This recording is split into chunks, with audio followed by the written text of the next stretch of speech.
为了证明现代物理学才是真正的仙术，我扛着超级大喷子，一人独占闯王80万大军。这一战打得惊天动地，荡气回肠，方圆100米满地碎块，千米范围人畜皆昏。不仅闯王被打懵了，就连城里那帮等着现场投降的文臣也吓尿了。他们没想到在崇祯准备当亡国皇帝时，我不仅救下他，还带他一路平息动乱，甚至暂缓了李自成的进攻。然而就在崇祯拉着我的手，想问我能不能再来一炮时，我却指着那群发抖的大臣说：陛下，攘外必先安内，此术虽强，却杀不掉大明内部的蛀虫。甚至在这一战之前，他们还在偷偷给李自成写投降信。魏藻德等人吓得连连磕头。陛下明鉴，臣等万死，不敢有二心啊！万死！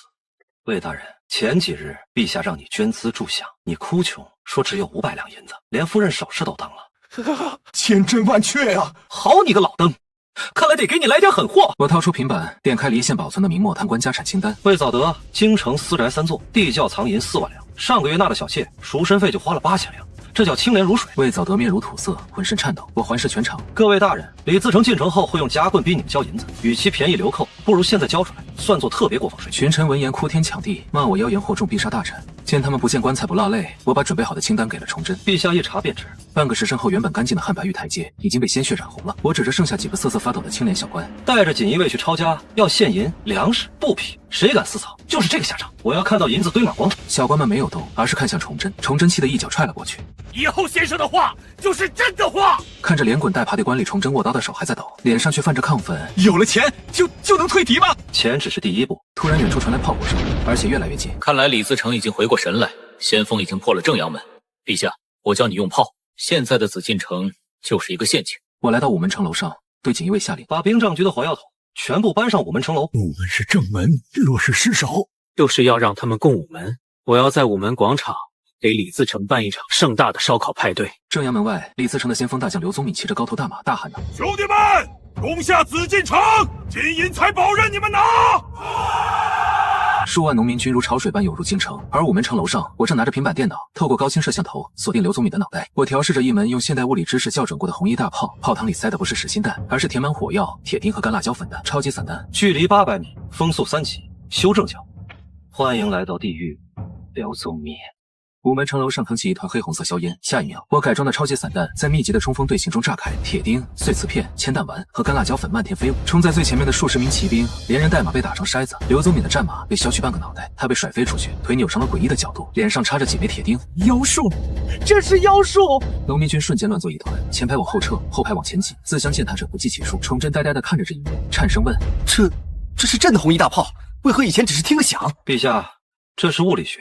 火药不仅能听响，还能教做人。就在这时，抄家的小官们带着车队回来了，板车上堆满了沉甸甸的箱子，银锭子随着车身颠簸，哗啦啦往外掉。大人，魏造的他们家里真有钱啊！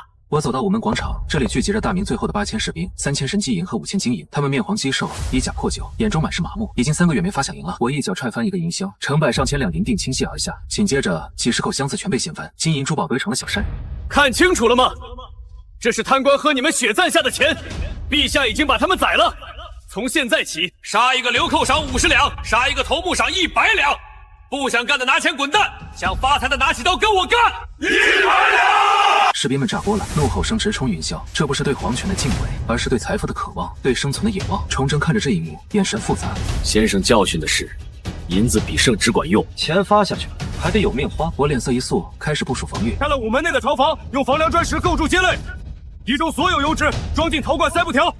人机引火枪手一托接类射击，形成交叉火力。长枪兵砖捅马腿。我故意敞开午门，在门后20米处堆起垃圾墙。这是一个口袋阵。天大亮后，李自成亲自督战，数万蓝衣军如潮水般涌向午门。他们跨过正阳门的废墟，嚎叫着冲进来。我躲在街垒后，看着越来越近的敌人。近点，再近点。30米处，流寇们已经能看到堆积的金银，贪婪让他们忘记了危险。打！数百支碎发枪同时开火，冲进门洞的流寇瞬间倒下一片。紧接着，装满油脂的陶罐被抛出，带火的羽箭射入人群，大火腾起。这是混合了油脂和糖霜的大明版凝固汽油弹，沾身即燃，越烧越旺。午门门洞变成了巨大的焚尸炉，惨叫声凄厉无比。这场屠杀持续了整整1个上午。李自成丢下3000具尸体，没能跨过那道街垒一步。守军们瘫软在地，欢呼着劫后余生。但我没有欢呼，眉头紧锁。风向变了，一股比尸臭更危险的气息正在暖风中酝酿。下午，军营里开始蔓延起诡异的气氛。先是几个搬运尸体的士兵呕吐、高烧，紧接着症状像野火一样扩散。一个神机营把总汇报战果时，突然栽倒在地，浑身抽搐，口吐白沫，脖子上鼓起鸡蛋大小的黑色肿块。哈哈，大头瘟是大头瘟啊！王承恩吓得跌坐在地。听到他的汇报，我心中一沉，这是鼠疫压垮大明的最后一根稻草。历史上，北京城早已因鼠疫十室九空，守军丧失了战斗力，才让李自成轻易得手。我掏出干净布条，捂住口鼻。所有人退后！从现在起，不戴面罩者杀无赦！崇祯慌了神，这是天谴！天谴个屁！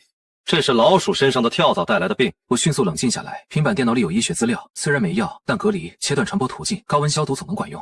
陛下想活命就听我的，这比杀人还狠。你说。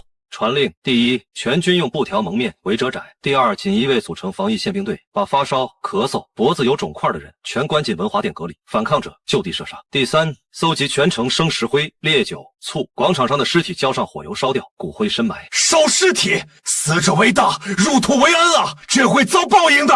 报应？我拔出腰间的格洛克手枪，毫不犹豫地扣动扳机。这就是报应。跟我讲迷信，就是想害死全城的人。全场鸦雀无声，一场比战争更残酷的抗议战开始了。紫禁城变成了白色世界，到处是生石灰、醋味和焚烧尸体的焦臭味。锦衣卫换上白罩袍，像幽灵一样穿梭，发现病人就用长钩子勾走。我还下了令，一只老鼠换1两银子。短短2个时辰，紫禁城里的老鼠几乎绝迹。黄昏时分，大顺军的使者举着白旗来到午门。润王愿封弘真为王，保其一世富贵，否则明日破城，鸡犬不留。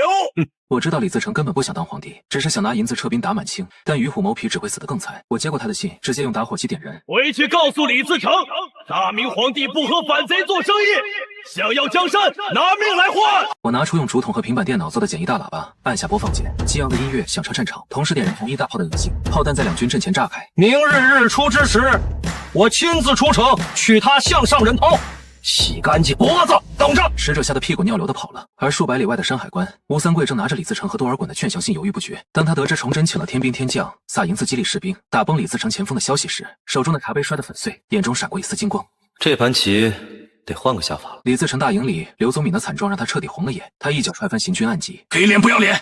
传令造云梯，冲车攻东华门、西华门，几十万人一人一口唾沫也淹死他们。然而不等李自成进攻，第二天紫禁城内就已面临着新的危机。段良大人，御膳房的米缸见底了，顶多还能撑2天。看着王承恩手中那能照出人影的粥，我站起身，目光投向皇宫西北角的御马监，那里养着几百匹珍贵的战马，包括西域进贡的汗血宝马。陛下，想吃肉吗？肉哪里还有肉？御马监不可！崇祯和王承恩同时请教，那是祖宗留下的御马，骑兵还要靠他们突围。突围，带着几百匹马，目标更大，只会死得更快。马在快饿死的时候，就是蛋白质，就是战斗力。士兵们吃了肉，才有力气抡刀子。马活着，人就得饿死；马死了，人才能活。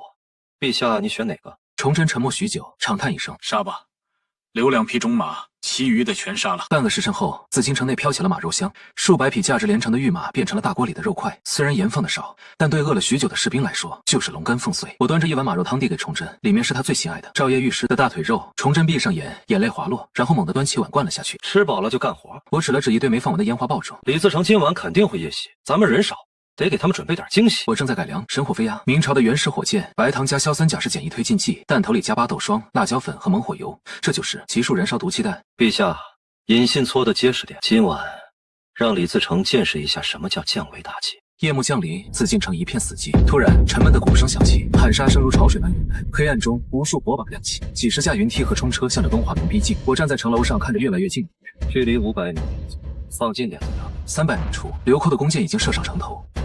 点火！500根引信同时被点燃，东华门城楼上仿佛升起了一群火龙。500枚带着尾烟的如同火箭，拖着烟尾铺天盖地，照向满水军。火龙下凡了！流寇们惊恐的尖叫。火箭落地爆裂，猛火油粘在士兵、云梯和冲车上，燃起大火。辣椒粉和巴豆霜气化形成毒烟。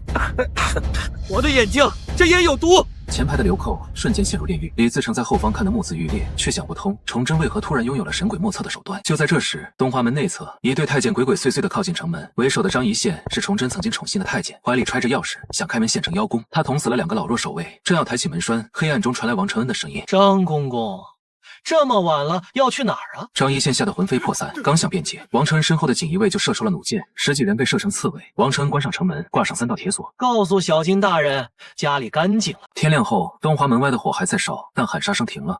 李自成的大军推到了5里地外，这位不可一世的闯王终于被打疼打怕了。我靠在城垛上，浑身是血，平板电脑的电量显示15%。这时，崇祯递来一块布巾：“先生，流寇退了，只是暂时的。”我擦了擦脸，看着远处的敌营。李自成会跑，但咱们的任务还没完。我要把这几十万流寇，还有关外的满清，通通埋在这里。我点亮平板，地图上一个红点正在快速向北京移动。算算时间，吴三桂也该到了。东华门外的烧烤派对结束后，那股焦糊味像冤魂似的，在紫禁城上空盘旋了整整3天。这3天，北京城既安静又疯狂。安静的是，昔日喧嚣的权贵圈层被连根拔起，相府、尚书府贴满封条，只剩锦衣卫搬运财物的声响。疯狂的是，一种全新的秩序正在废墟中悄然建立。广场上，崇祯捧着堆积如山的物资清单，手指都在哆嗦。现银7800万两，粮食12万石，布匹30万匹。他念到一半，猛地把清单摔在地上，仰天长啸，眼泪都笑了出来。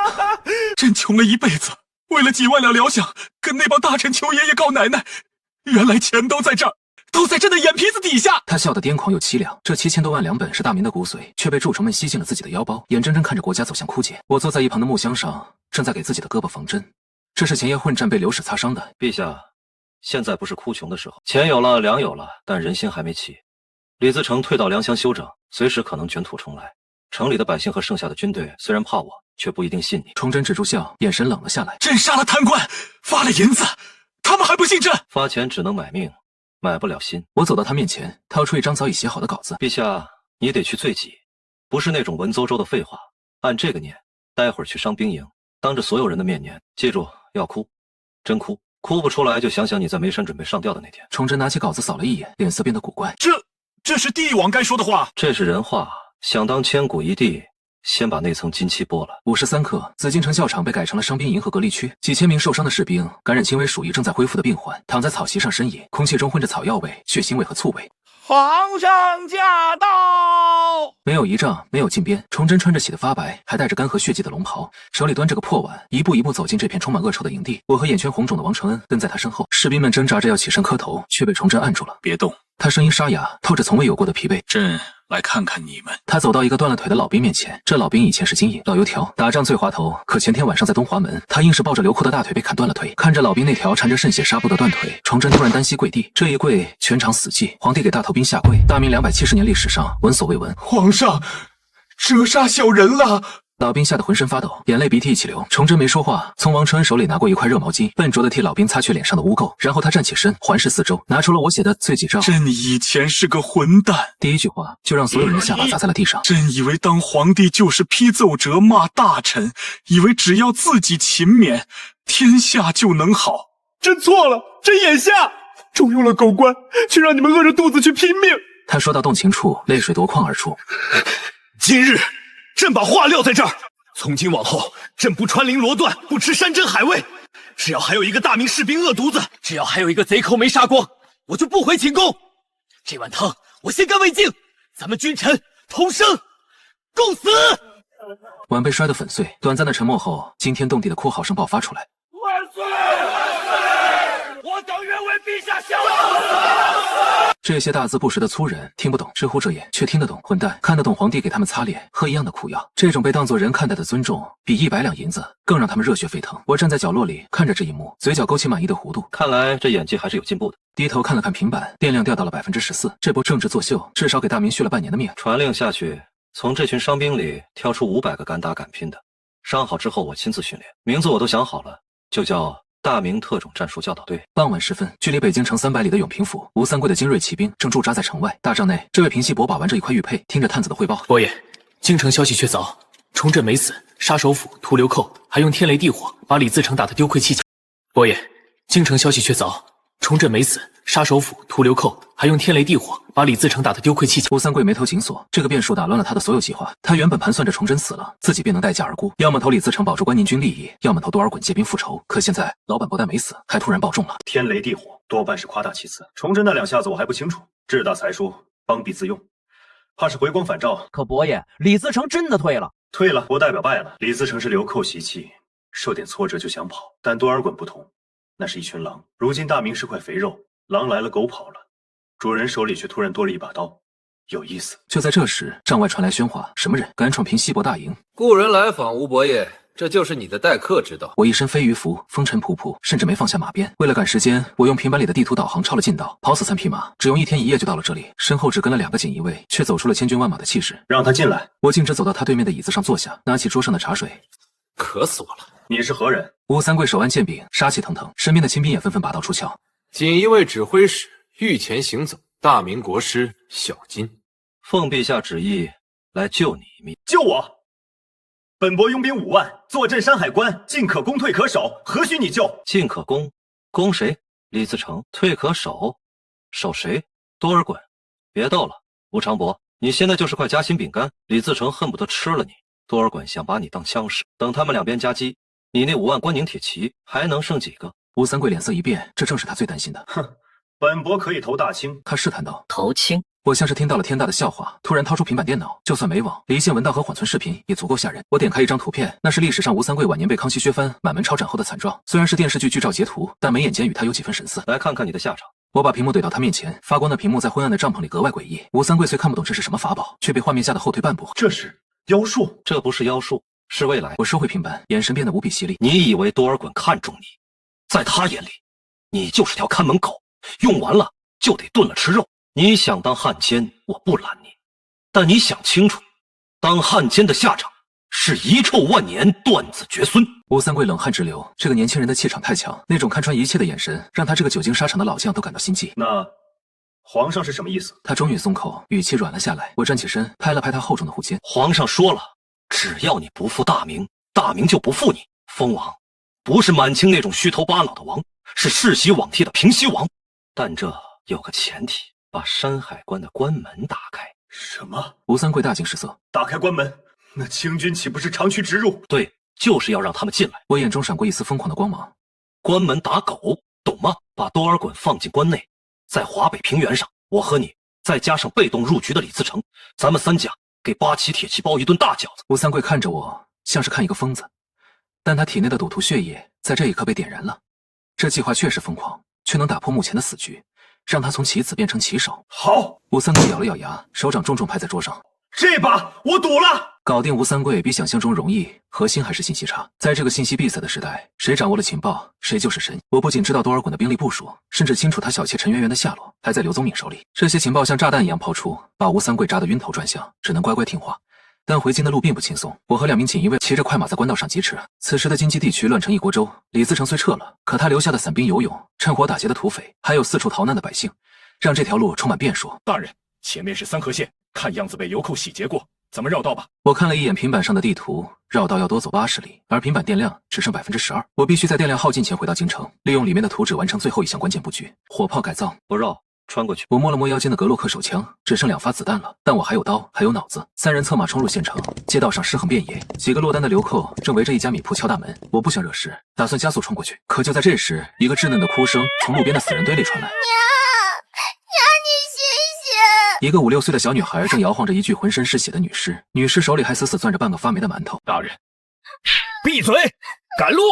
此不长兵，就1个人容易，耽误就1国的时间，后果不堪设想。然而马匹刚冲出10几米，前方突然窜出10几个手持长矛的流寇，拦住了去路。哟呵，看来是几只肥羊，这马不错，留下，衣服留下，人看着细皮嫩肉的，正好给兄弟们打打牙祭。赵百户和另一名锦衣卫瞬间拔刀，找死！一场遭遇战爆发，我没有拔刀，直接从马背上跃起，借着惯性一脚踹在独眼龙胸口，咔嚓，胸骨碎裂的声音响起，那独眼龙还没反应过来，就被踹飞3米远，当场毙命。这就是现代格斗术与古代蛮力的区别，快、准、狠。剩下的流寇见头目被秒杀，愣了一下，才嚎叫着围上来，速战速决！我捡起地上的长矛，如毒蛇吐信般连刺3下，3个流寇捂着喉咙倒下。赵百户他们也是锦衣卫里的好手，砍瓜切菜板解决了剩下的喽啰。战斗结束得很快，但我的战马被划伤了腿，瘸了。该死！我看着那匹废马，眉头紧锁。这时，那个小女孩不知什么时候跑了过来，手里举着那个带血的馒头，怯生生地递给我，叔叔吃。她以为我们是来抢食的，想用馒头换条命。我看着那个脏兮兮的馒头，又看向小女孩那双纯净的像黑宝石的眼睛，那眼神里没有仇恨，只有最原始的求生欲。那一刻，我心里某种坚硬的东西裂开了一道缝。我想起穿越前在历史书上看到的数据：明末大乱，人口锐减60%，一子而食更是常态。这就是乱世，不是爽文里的升级打怪，是活生生的人间炼狱。我蹲下身，没接馒头，从怀里掏出一块在吴三桂大营顺来的牛肉干，塞到他手里。这个给你，找个地方躲起来，别出来。说完，我站起身，解下赵百户马上的行囊背在自己身上。马给那孩子留下1匹，咱们走路。大人，这里离京城还有100多里，跑回去。特种兵负重越野，这点距离算个屁。走。2天后，北京神机营火器厂，我顶着2个大大的黑眼圈，胡子拉碴，手里拿着炭笔，在巨大的宣纸上疯狂作图。平板电脑放在旁边，屏幕亮度调到最低，电量只剩8%。不对，闭气环密封性不够。我烦躁地把一张废纸揉成团扔掉。我正在设计米泥弹和开花弹引信。米泥弹能让滑膛枪打出线膛枪的精度和射程，开花弹则是要把实心铁球变成真正的高爆榴弹。这是对付满清骑兵的大杀器。崇祯站在一旁，像个好学的小学生，手里捧着茶杯，随时准备递水。先生，工部老匠人说，空心铁球装火药，没等打出去就会在泡汤里炸了。那是他们笨。只要引信控制好时间，利用发射时的惯性点火，或者做成木质的时间引信。有了，我在纸上画出精妙的木质管信结构，这是一战时期才广泛使用的技术，利用木头燃烧速度控制爆炸时间。虽然简陋，对这个时代来说却是黑科技。王公公，奴婢在。去找最好的木匠，用硬木车这种管子要几千个，还要钻孔，精度要高。是。陛下，朕在。去找全城最好的铁匠，把所有能熔的铜钱、铜佛像都熔了。我要做弹壳，铁的容易炸膛，铜的延展性好。啊，熔佛像，这会不会对佛祖不敬？我猛地抬头，眼睛里布满血丝。佛祖要是能挡住多尔衮的铁骑，我就给他塑个金身；要是挡不住，就让他化身菩萨去炸死那些鞑子。这就叫物理超度。崇祯被这套歪理邪说镇住，随即重重点头。好，物理超度，朕这就去拆庙。在我的疯狂驱动下，整个北京城变成了巨大的兵工厂。没有车床就用手磨，没有温控就凭经验。几千名工匠日夜赶工，在皮鞭和银子的双重激励下，创造着奇迹。与此同时，一封加急堂报送到我手中。报，多尔衮大军已过山海关，吴三桂开关县城了。传令兵的声音带着绝望。吴三桂真的反了。虽然我之前说过这是计策，但当这一刻真的来临时，恐惧还是如潮水般袭来。我却笑了，放下炭笔吹了吹纸上的石墨粉。终于来了。看了一眼平板，电量只剩5%，剩下的电量只够在战场上做最后一次战术测算了。陛下别慌。我站起身，活动了一下僵硬的脖子。吴三桂没反，他是在引狼入室。只不过这只狼不知道，屋里等着他的不是飞扬，是一群拿着喷子的猎人。传令三军。我的声音瞬间变得冷酷而威严。带上所有家伙出城去通州，我们要去野外跟8旗铁骑来一场硬碰硬的决战。野战？崇祯惊呆了。以步兵对骑兵，还是野战？先生，这可是兵家大忌啊！大忌。我走到墙边，摘下那把擦得锃亮的碎发枪。时代变了，陛下，在排队枪毙的时代，骑兵只是移动的靶子。这里是京杭大运河的北端终点，也是京师东面的最后一道屏障。再往东就是一马平川的华北平原，最适合骑兵驰骋的天然猎场。狂风卷起漫天黄沙，打在脸上生疼。2万大明军队，包括金营、神机营的残部，还有从通州临时征召的民夫，正在这片开阔地上疯狂挖坑。快，不想死的都给我挖深点！我手里拿着工兵铲，亲自跳进泥坑里示范。战壕要挖成之字形，别挖成一条直线，那是给炮弹留的保龄球道。士兵们虽听不懂什么叫保龄球，但看得懂我眼神里的狠劲，那是要把这块地皮趴下来的决心。崇祯坐在一块磨盘上，脚上全是泥巴，手里拿着个硬邦邦的馒头啃着。他看着眼前热火朝天的工地，又望向远处空荡荡的地平线，心里发虚。先生，朕还是不懂。咽下一口干硬的面团，他噎得伸了伸脖子。兵书上说，步兵对骑兵要依城而守，或者结援阵。咱们在这平原上挖坑，满清骑兵一旦冲起来，咱们不就是被踩成泥的命吗？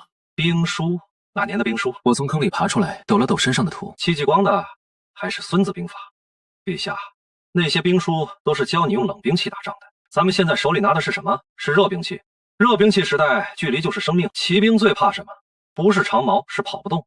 咱们挖这3道战壕，第1道防冲撞，第2道防弓箭，第3道是咱们的送葬区。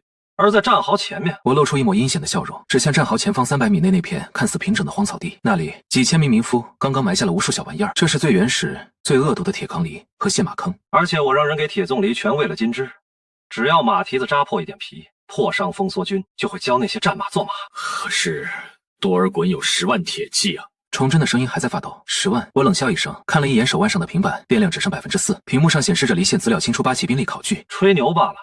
满清现在满打满算，8旗兵不过5、6万，加上吴三桂的5万关宁军，也就10万出头。而且他们各怀鬼胎，不可能一股脑全压上来。走到崇祯身边，我压低声音：“陛下，这仗其实打的是心理战。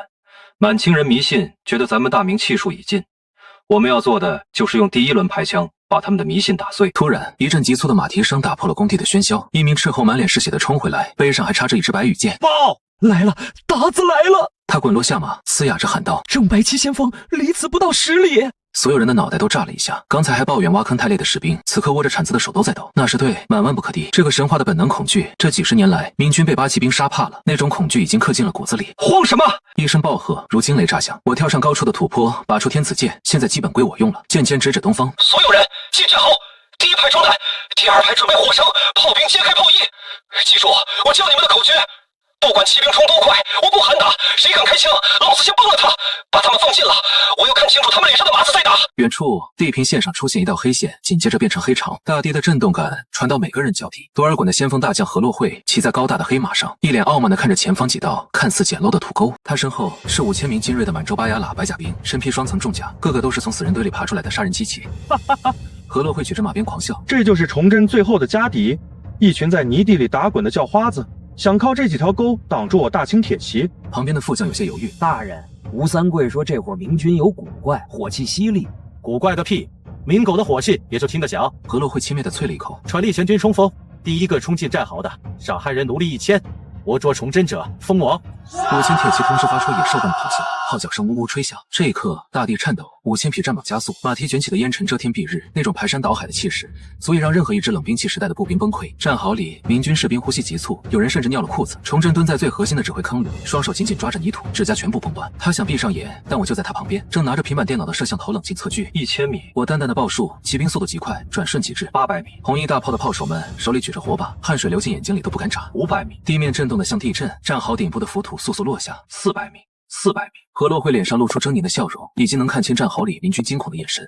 他抽出沉重的顺刀，准备开始屠杀。300，我放下平板，眼神瞬间变得如刀锋般锐利。开炮！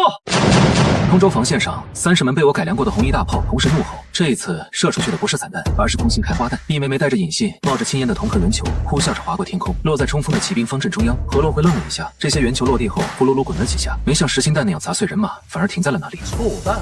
哈哈哈！明斗果然。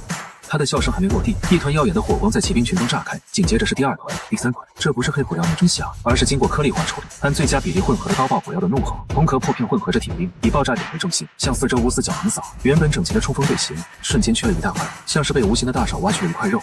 这是什么鬼东西？何洛会的战马被气浪惊得人力而起，他眼睁睁看着身边的亲兵被炸得粉碎，连人带马变成一堆碎肉。但炮击虽猛烈，射速却慢，5000骑兵的惯性太大，剩下的人依然在惯性下冲过了300米线。冲过去！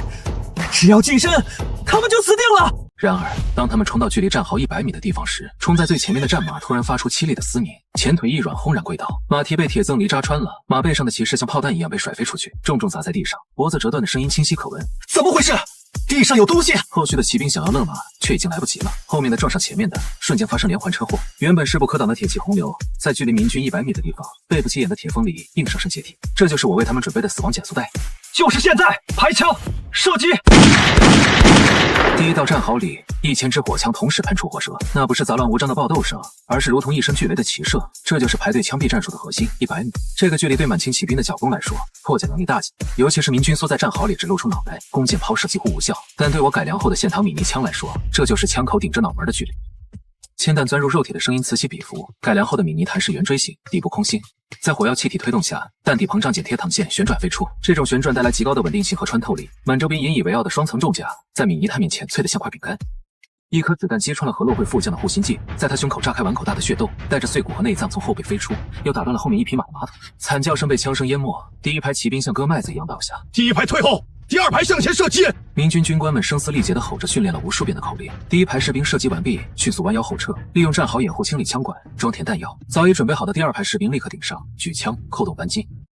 又是整齐的一轮齐射，这种毫无间歇的火力输出，彻底打崩了满清骑兵的认知。在他们的经验里，明军的3眼冲打完一轮就得当烧火棍用，这时候就是骑兵冲上去砍瓜切菜的时候。这火枪怎么打个没完没了？那些平日里杀人不眨眼的白甲兵，此刻终于崩溃。妖法，这是妖法！他们看不到敌人，只能看到身边战友一个个倒下。何洛会已经从马上摔下来，头盔不知所踪，披头散发。他的左臂中了一枪，整条胳膊瘫软在地。快撤！想跑！战壕里，我透过从吴三桂那里顺来，自己打磨了镜片的单筒望远镜，冷冷锁定了那个穿最华丽铠甲的家伙。我没有用碎发枪，而是举起了手里只剩最后一发子弹的格洛克。距离120米，稍微有点远，但可以试试。我深吸一口气，屏住呼吸，双手举枪，准心压在何洛会的后背上。清脆的枪声在嘈杂的战场上格外特别。远处刚刚爬上一匹无主战马的何洛会身形猛地一降，那颗9毫米帕拉贝罗姆手枪弹虽在长距离下动能衰减，却依然精准钻进了他的后脑勺。红白之物喷洒在马鬃上，他连哼都没哼一声，像个破麻袋一样栽倒在地。我收起枪，拿起扩音器大吼：一将已死，何洛会死了！达子败了，何洛会死了，达子败了。明军士兵们疯狂重复着这句话，对满清骑兵的恐惧彻底烟消云散，取而代之的是痛打落水狗的狂喜。战场上出现了极其荒诞的一幕：一群步兵从战壕里跳出来，端着绑着毛尖断刀的刺刀，追着剩下的几百名骑兵跑。别跑，把脑袋留下换银子，那匹马是我的，别跟我抢！10里之外，多尔衮的中军大帐里，他正端着马奶酒和红橙筹下棋。洪先生，你说何洛会此时是不是已经进了通州城，正在喝庆功酒？多尔衮落下一子，气定神闲。洪承畴捻须微笑：王爷天兵一到，明军早已闻风丧胆。那崇祯小儿若是识相，此刻应该已经自负出降了。就在这时，一阵凄厉的马嘶声传来，几个浑身是血、丢盔弃甲的骑兵跌跌撞撞冲到帐前。王爷败了，全败了！何大人被明军用妖雷炸死了，5000兄弟没回了几个。他猛地站起身，一把揪住报信兵的衣领：“你说什么？5000白甲兵，不到半个时辰全没了！”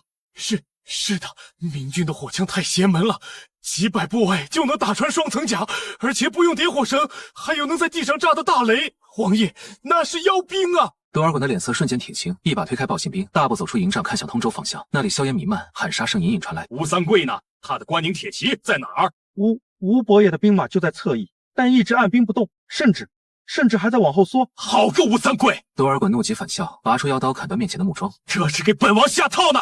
想坐山观虎斗！”洪承畴慌了神，急忙上前：“王爷，此地不宜久留。明军既有如此犀利的火器，咱们必须暂避锋芒，退回山海关。”退！多尔衮回头，眼神凶狠地像受伤的狼：“我大清起兵至今，何时退过？若是被这一仗吓退，以后还怎么入驻中原？这通州城下就是我大清的国运！”他深吸一口气，强行压下心中的惊涛骇浪：“传令！阿基哥，多多！把两黄旗的所有精锐全部调上来，2万人，不5万人，全军压上！这一次不分兵，不试探，给老子把那些战壕填平了！我就不信他的火枪能一直打个不停，就算是拿人肉堆，也要堆出一条路来！”通州阵地出战告捷的喜悦没持续太久，我站在高处，看着远处再次扬起比刚才庞大10倍的烟尘，眉头紧锁，平板电量只剩2%，顶多还能支撑我看2次时间。先生，达子好像全来了。崇祯站在我身边，手里的天子剑已经砍去了口。刚才他补刀砍死了一个落马的达子，脸上带着血迹，却异常兴奋。是，全来了。接下来的战斗没有高科技辅助了，没有卫星地图，没有弹道计算，没有历史剧透，只剩下最原始的意志比拼。我收起平板，郑重地揣进怀里。陛下，怕吗？哈！崇祯老实回答，随即咧嘴一笑，露出一口带血的牙齿。但朕刚才杀了一个巴牙拉，感觉真他娘的爽！我愣了一下，随即哈哈大笑。好，要的就是这股劲。转过身，我看着身后战壕里那1万多名虽然疲惫，但眼神中已有光的士兵。兄弟们，刚才那只是开胃菜，真正的硬菜来了。多尔衮那个老小子把家底都搬来了，这是好事，省得咱们以后还要去关外找他。今天咱们就在这儿把大清的国运给他断了。钱弹上刺刀，告诉多尔衮，时代变了。远处号角声苍凉而肃杀，5万8旗主力铺天盖地而来，如同一堵移动的铁桥，带着毁天灭地的压迫感缓缓逼近。决战开始了。地平线上，5万8旗主力没有像第一波那样无脑冲锋。多尔衮不愧是身经百战的统帅，迅速找到了应对火器的方法。推车，上盾车！随着令旗挥动，清军阵列中推出一排排庞然大物，数百辆加固过的牛皮盾车，厚重的木板前钉着湿透的牛皮防火箭，车身内部填满沙袋防弹丸。每辆盾车后面都藏着5名弓箭手和10名身披重甲的步兵，他们像一堵移动的城墙，缓慢而坚定地向着明军战壕推进。明军阵地上枪声再次响起，但这一次的效果让人心凉。米泥弹虽穿透力强，打在覆盖湿牛皮和沙袋的厚木板上，只是溅起一蓬木屑便卡在里面，偶尔有子弹从缝隙钻进去，也无法对车后的密集人群造成毁灭性打击。没用的，打不透。第一道战壕里的千户官满头大汗地吼道：“大人，达子推着乌龟壳上来了！”盾车推进到200米，躲在车后的清军弓箭手开始抛射。这种抛射不需要瞄准，箭矢高高飞起，在重力加速度作用下，如同雨点般垂直落入战壕。不少明军士兵被钉在地上，惨叫声此起彼伏。刚刚建立的火力优势瞬间被这古老而实用的战术压制。该死，是努尔哈赤的老战术！我蹲在指挥坑里，看着平板上快速上升的战损比，心率也随之加快。这就是冷兵器巅峰文明的智慧，简单粗暴有效。先生，怎么办？枪打不透啊！崇祯看着身边一个侍卫被流矢射穿，脸色惨白，却没有退，手里依然紧紧握着那把血刃的天子剑。打不透，我眼中闪过一丝狠厉，那就炸烂它！猛地抓起扩音器，我大吼：“士胆兵，全体准备，把你们裤裆里的那玩意儿都给我掏出来！”在第3道战壕的防炮洞里，500名身材魁梧的大汉早已等得不耐烦了。他们每人腰间都挂着4、5个黑黝黝的铁疙瘩，万人敌，改良版手雷。这是我用生铁铸造外壳，内部填充颗粒火药和碎瓷片，隐性截短到只有3秒的自杀式武器。放近点，再近点。我死死盯着那堵越来越近的墙，100米、50米、30米，透过盾车的缝隙，已经能看到清军狰狞的面孔和白森森的牙齿。就是现在，就是现在，扔！500名掷弹兵猛地从战壕里探出半个身子，点燃引信，用尽吃奶的力气将手中的铁疙瘩甩出去。500道黑色的抛物线划过天空，越过盾车的前挡板，落在车后的密集人群中。清军士兵看着这些冒着烟滚落脚下的铁球，愣了一下。这是神！一连串密集的爆炸声响彻云霄，大地仿佛都在颤抖。原本坚不可摧的盾车阵瞬间变成屠宰场，几辆盾车被内部气浪掀翻，沉重的车身压扁了下面的士兵。冲啊！趁着清军被炸懵的瞬间，民军前线的士兵在求生欲驱使下爆发出惊人的勇气。他们跳出战壕，端着刺刀冲击硝烟弥漫的敌阵，战斗瞬间进入最血腥的肉搏阶段。刺刀对顺刀，枪托砸头盔，牙齿咬耳朵。我没有冲，冷静地指挥着第2道防线。不要乱！火枪手向2侧散开，射击敌军后援，别管搅在一起的人。此时，一名身披白甲的满洲壮汉杀红了眼，挥舞着狼牙棒冲破第1道防线，径直向着崇祯所在的指挥位置冲来。狗皇帝，拿命来！2名锦衣卫冲上去阻拦，被那壮汉一棒一个，脑袋像西瓜一样砸碎。崇祯吓得腿一软，但看着那满脸横肉的鞑子，不知哪来的邪火，竟然没有跑，而是大吼一声，举剑乱砍。朕是大明皇帝，朕不退！天子剑被狼牙棒磕飞，虎口崩裂，壮汉狞笑着举起棒子就要砸下。一声枪响，壮汉的动作定格了，眉心多了一个血洞。这一枪太紧了，后脑勺直接喷出一团红白之物，溅了崇祯一脸。我吹了吹还在冒烟的枪口，走上前一脚踹开尸体，把崇祯从地上拉起来。陛下，下次这种出风头的事儿交给我就行。崇祯抹了一把脸上的脑浆，大口喘着粗气，眼神中却透着从未有过的亢奋。朕没退，朕杀敌了。是，您威武。我敷衍了一句，随即神色严峻地看向远方。别高兴太早，这只是前锋。多尔衮的王牌还没出呢。远处的中军阵地上，多尔衮看着前方陷入焦灼的战场，脸色阴沉的可怕。5万大军竟然被一群泥腿子挡在几条沟面前，废物，都是废物！他猛地拔出战刀，指着前方，传令，让2黄旗的铁骑上不要盾车了，直接冲，用马蹄子把这群民狗踩成泥。2黄旗是皇太极的亲眷，大清最精锐的家底，2万名身披重甲，连战马都披着皮甲的重骑兵开始缓缓加速。这一次没有试探，没有掩护，就是纯粹的钢铁洪流。大地开始有节奏的律动，那是2万匹战马同时奔跑的共振。这种震动比刚才任何一次都要恐怖。先生，崇祯看着那铺天盖地而来的黄旗，声音发颤。这怎么打？我深吸一口气，从怀里掏出平板，看了一眼电量，1%。终于等到这一刻了。关掉平板，我小心翼翼地收好，像是收好一个时代的告别。转过身，我对身后的工兵营营长吼道：“把那玩意儿给我拉起来！”工兵们早就等在阵地前的草丛里，听到命令，疯狂摇动手中的绞盘。原本平整的草地上突然弹起一道道黑色的线条，那不是绊马索，而是荆棘铁丝网。数百道铁丝网纵横交错，横亘在战壕前方100米处，像一张巨大的蜘蛛网，静静等待着猎物的撞击。来吧，多尔衮，欢迎来到工业革命的屠宰场。夕阳如血，将通州平原染成一片惨烈的暗红。2万名正黄旗、镶黄旗的重骑兵带着摧枯拉朽的气势，卷起漫天烟尘，冲到了明军阵地前100米。这个距离，骑兵的速度已经提升到极致。马上的骑士们挥舞着沉重的马刀和虎枪，口中发出野兽般的嚎叫。在他们眼中，前面那些吓得瑟瑟发抖的明军已是待宰的羔羊，只需要一个冲锋就能踏平那几条可笑的土沟。冲在最前面的是镶黄旗的固山额真鳌拜，此时的他还年轻，被称为满洲第1勇士。他赤裸着上身，露出精壮如铁的肌肉，身上只披了一件锁子甲，胯下是一匹神骏的枣红马，一马当先，杀！鳌拜怒吼着，眼中只有那面象征大明皇权的龙旗。然而就在下一秒，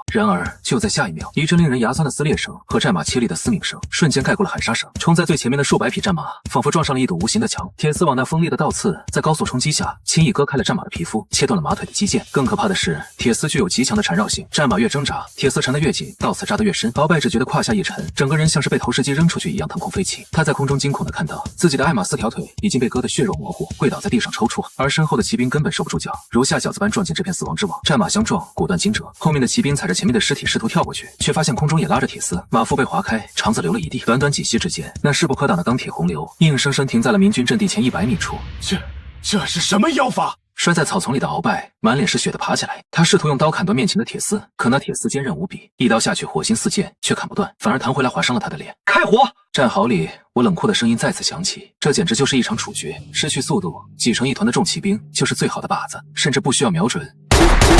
3000支碎发枪，加上几百个万人敌，对着被偏荒的区域倾泻着火力，每一颗子弹都能带走一条生命，每一声爆炸都能掀起一片血雨。那些曾经不可一世，把汉人视为猪狗的满洲贵族，此刻在泥潭里绝望的哀嚎。他们的重甲挡得住刀剑，却挡不住米泥潭的动能，更挡不住这种被困在网中任人宰割的屈辱。鳌拜身中数枪，却生命力极其顽强，硬是拖着伤腿，用尸体做掩护，一步步向后爬。他看着身边那些从小一起长大的巴亚拉勇士，此刻像烂肉一样堆在一起，心中第一次涌起了对死亡的恐惧。这仗根本没法打！别停，接着打！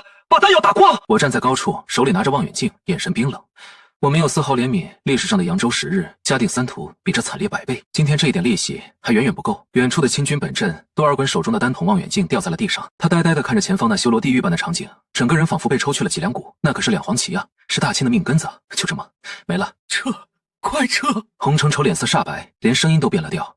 王爷，再不撤，连剩下的这点家底都要折进去了。多尔衮浑身颤抖，眼中布满血丝，他不甘心。离紫禁城只有1步之遥，怎么就输在这些莫名其妙的铁丝和火枪手里？不准撤！我还有红衣大炮，把所有的炮都推上来，给我轰平他们！清军阵后，20门沉重的红衣大炮被推了出来，这是多尔衮最后的底牌，他要用火力覆盖，把明军的战壕彻底抹平。想玩炮战？我透过望远镜看到了清军的动向，嘴角露出一丝嘲讽。正好。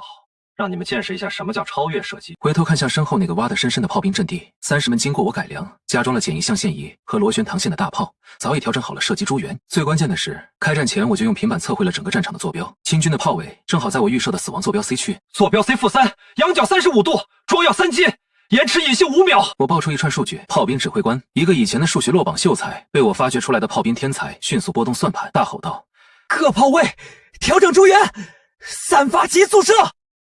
明军的大炮显响了，炮弹划过一道高高的抛物线，越过前方的战场，精准地砸向了清军的炮兵阵地。一枚开花弹直接钻进了一门红衣大炮的炮管旁，引爆了堆在旁边的火药桶。讯爆发生了，一朵巨大的蘑菇云腾空而起，剧烈的爆炸引发了连锁反应，周围的10几门大炮瞬间被火海吞没。多尔衮被切朗掀翻在地，灰头土脸。当他爬起来时，看到的是自己最后的炮兵营已经变成了一个巨大的弹坑。完了，全完了！多尔衮双膝跪地，一口鲜血喷了出来。这一刻，他知道大清入主中原的梦醒了。王爷，留得青山在啊！阿基格和多铎冲上来，架起已经瘫软的多尔衮，不管什么军令，掉头就跑。全军听令，撤回山海关！赢了，打死他！明军阵地上爆发出惊天动地的欢呼声，士兵们扔掉手中的枪，抱在一起痛哭流涕。崇祯更是激动得像个孩子，一把抱住满身泥土的我，用力拍打着我的后背。先生，朕赢了，大明赢了！我被拍得咳嗽了2声，却没有笑。推开崇祯，我捡起地上的扩音器，声音沙哑却穿透全场。欢呼个屁！谁让你们停下的？全场瞬间安静下来，不解地看着我这位杀神。一将胜勇追穷寇，不可沽名学霸王。满清的主力还在，多尔衮还在。要是让他跑回关外，10年后他又是一条好汉。转身看向一直缩在侧翼没敢动弹的吴三桂军团，我大吼道：“吴长伯，戏看够了吧？现在痛打落水狗的机会给你了。你是想当大明的平西王，还是想给多尔衮陪葬？”远处的吴三桂看着那漫山遍野的清军尸体，又看了看如同天神下凡般的我，他深吸一口气，拔出佩剑，眼中闪过一丝决绝的金光。这盘棋胜负已分，此时不上车更待何时？关宁军听令，全军突击，截住多尔衮。谁能拿到多尔衮的人头，赏银1万两。一直养精蓄锐的5万关宁铁骑终于露出了獠牙，像一群饿狼一样扑向了已经溃不成军的满清残部。看着这一幕，我终于长长的吐出一口浊气，摸了摸怀里那个已经彻底黑屏的平板电脑，任务基本完成。但就在这时，一阵剧烈的眩晕感袭来，连日的高强度作战，缺乏睡眠，再加上刚才指挥时的精神高度紧绷，这具现代射出的身体终于到了极限。先生，昏迷前的最后1秒，我看到了崇祯惊恐扑过来的脸，随即陷入了黑暗。痛，这是我醒来后的第一个感觉，浑身上下像被拆散了架，又重新拼装起来，每一个关节都在抗议。先生，先生醒了！王承恩那特有的尖细嗓音在耳边炸响，带着哭腔，却透着掩饰不住的狂喜。我费力地睁开眼，发现自己躺在一个临时的行军帐篷里，头顶是烟熏火燎的帆布，鼻子里全是酒精和草药混合的味道。一张大脸突然凑了过来，是崇祯陛下。我想坐起来，却被崇祯一把按住，躺着别动，躺着别动。他激动得语无伦次。太医说了，你是累脱了力，加上急火攻心，你要是再有个3长2短，朕就把太医院全砍了给你陪葬。别动不动就砍人。战况如何？我扯了扯嘴角，像笑却牵动了伤口。提到战况，崇祯的腰杆瞬间挺直，脸上浮现出大仇得报的快意。赢了，大胜！多尔衮的主力在八里桥被咱们的铁丝网和火炮打崩了。那5万关宁铁骑像饿狼一样扑上去，把剩下的鞑子追得像兔子一样漫山遍野的跑。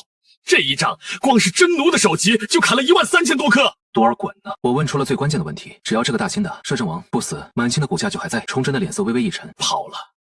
这老狐狸见势不妙，让他的亲弟弟多铎带着正白旗断后，自己换了普通士兵的衣服，带着几百亲卫往北逃窜。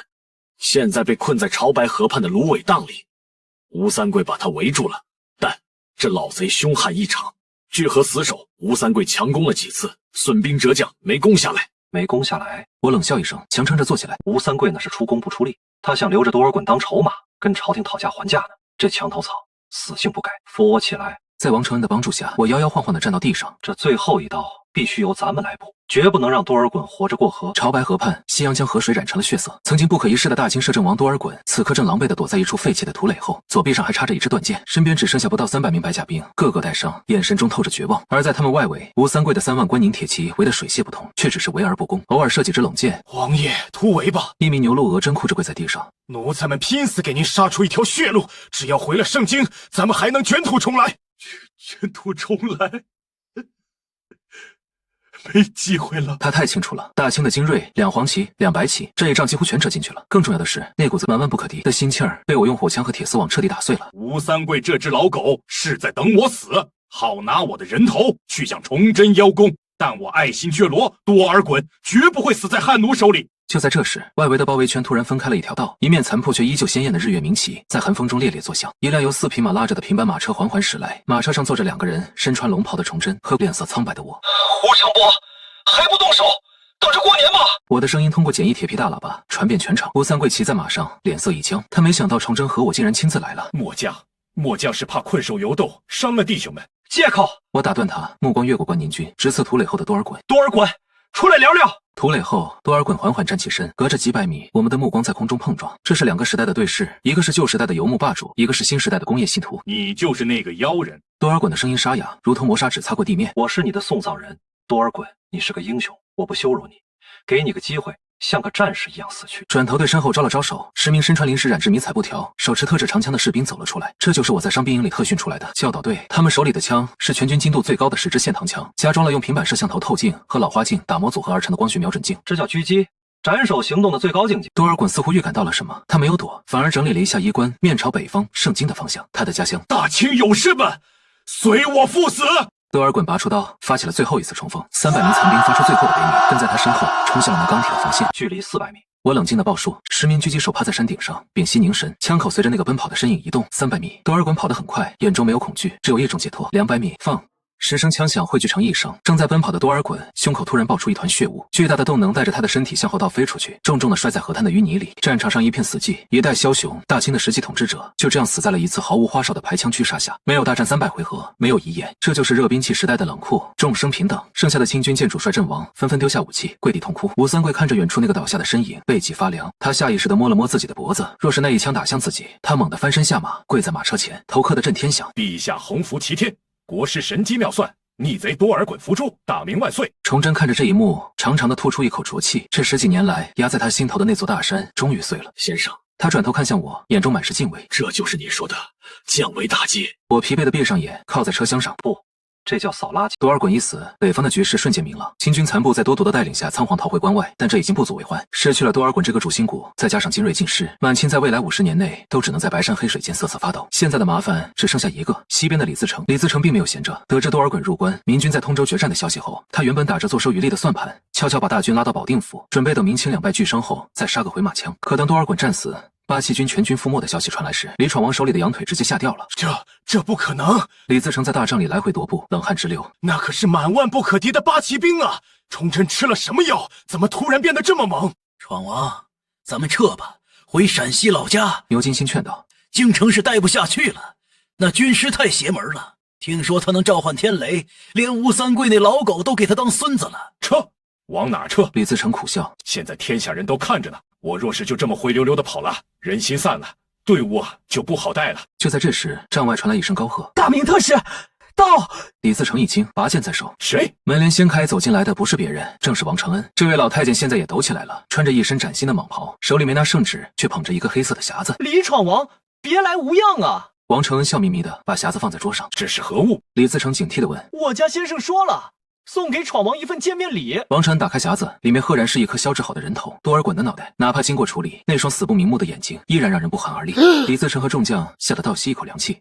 这是摄政王多尔衮。王承恩轻描淡写的说道：“我家先生说，这颗脑袋本来想做成尿壶，但想着闯王乃是当世英雄，或许会喜欢这战利品，便特意送来给您把玩。”李自成咽了口唾沫，只觉得脖子后面凉飕飕的。这哪里是送礼，分明是恐吓，是在告诉他，多尔衮我都杀了，杀你比捏死一只蚂蚁还容易。崇祯到底想干什么？李自成咬着牙问。若是要战，老子这30万大军也不是吃素的。哎，闯王言重了。王承恩从怀里掏出一封信，递了过去。我家先生说了，大家都是汉人，打来打去让外人看笑话。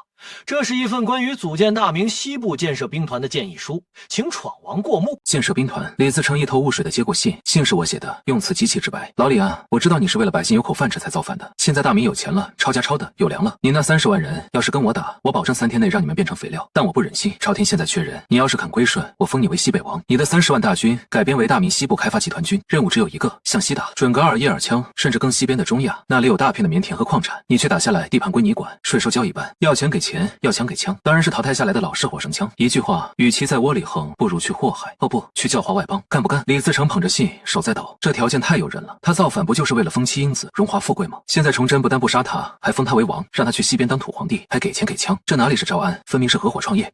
这是真的？李自成不敢相信。君无戏言。王承恩挺起胸膛。我家先生说了，格局打开点。世界那么大，你就不想去看看？李自成沉默了良久，终于把剑扔在地上。好，干了！他猛地一拍桌子，反正打也打不过，不如去西边快活。告诉崇祯，不，告诉陛下，老李我接旨。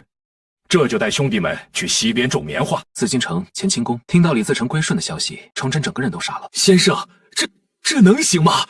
那是流寇啊！放虎归山，必有后患啊！他急得团团转。按朕的意思，应该趁热打铁，把他们全灭了。我躺在躺椅上，身体还在恢复中，手里拿着那个已经黑屏的平板当镜子刮胡子。全灭？30万人，杀到什么时候？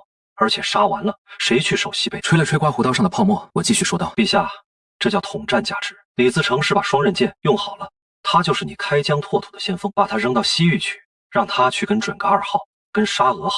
他在外面抢得越凶，大明内部就越安稳，这叫祸水西引，懂吗？崇祯愣了半天，细细品味着这番话，眼睛越来越亮。祸水西引，妙啊！先生真乃神人也。他突然觉得自己以前读的那些帝王术都白读了，这才是真正的帝王术，把敌人的欲望变成自己的动力。而且我放下平板，眼神深邃，这只是第一步，接下来咱们要干的大事比打仗难多了。什么大事？分地、收税、办厂、开海。打天下容易做天下难，不想让李自成再造反，不想让满清再入关，就得让老百姓吃饱饭，让大明的战舰开到大洋彼岸去。崇祯17年10月，距离那场惊天动地的甲申之变已经过去了半年，北京城早已焕然一新，曾经满目疮痍的城墙被修缮一新，但我特意保留了东华门外那段被火熏黑的墙砖，作为国耻纪念碑。街道上人来人往，叫卖声此起彼伏。最大的变化是，街上多了许多穿着土布染绿迷彩服的巡逻士兵，那是我一手建立的新军宪兵队，专管治安和卫生。谁要是敢随地大小便，不用抓进大牢，直接罚款1两银子，外加扫大街3天。在如此暴政下，北京城竟然成了全世界最干净的城市。皇极殿前，一场盛大的阅兵式正在举行，只不过走在最前面的不是骑兵，也不是弓箭手，而是炮兵方阵。30门崭新的、闪烁着金属光泽的野战炮，在几匹高头大马的牵引下，隆隆驶过御道。随后是手持最新式崇祯1号碎发枪定装指壳弹的步兵方阵，他们贴着整齐的正步，那一声声咔咔的脚步声，听得周围的外国使节、朝鲜、琉球，甚至还有几个被抓来的荷兰俘虏心惊胆战。城楼上，崇祯穿着一身改良过的紧身龙袍，方便骑马，精神焕发。他现在的腰杆挺得笔直，再也没有了半年前那种丧家之犬的颓废。而站在他身边的，依旧是那个穿着飞鱼服的我，只是我手里没有了那个神奇的天书平板。那块平板在3个月前彻底没电了，变成了一块昂贵的黑砖。我把它锁进了内裤的最深处，并标注为上古神器，后世子孙不得擅动。先生，崇祯看着下面欢呼的百姓，突然感慨道：这半年来，朕总觉得像是在做梦。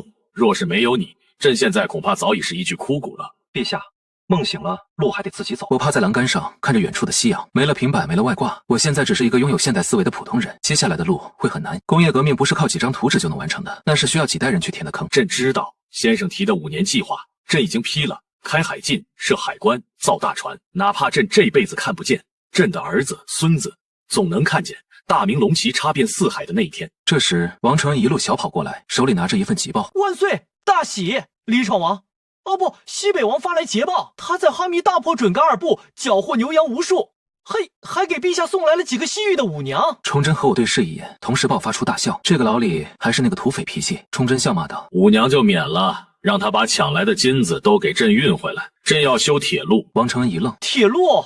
那是何物？先生说那是一种能在地上跑的龙。崇祯眼里闪烁着憧憬，有了它，朝发夕至，大明江山将永固。我背靠着城墙，看着眼前这个古老而又年轻的帝国。我没有穿越回去，也许是因为任务没完成，也许是因为历史的惯性被彻底打破，时空隧道关闭了，但我不在乎了。作为一个历史系学生，还有什么比亲手用手术刀将一个垂死的王朝改造成一个日不落帝国更让人兴奋的呢？先生，接下来我们做什么？我伸了个懒腰，指了指头顶渐渐亮起的星空。陛下，地球上的事儿咱们基本搞定了，接下来咱们该研究研究怎么把大明的旗子插到月亮上去。崇祯愕然抬头看着那轮明月，月亮那上面有嫦娥吗？谁知道呢？派人去看看不就知道了。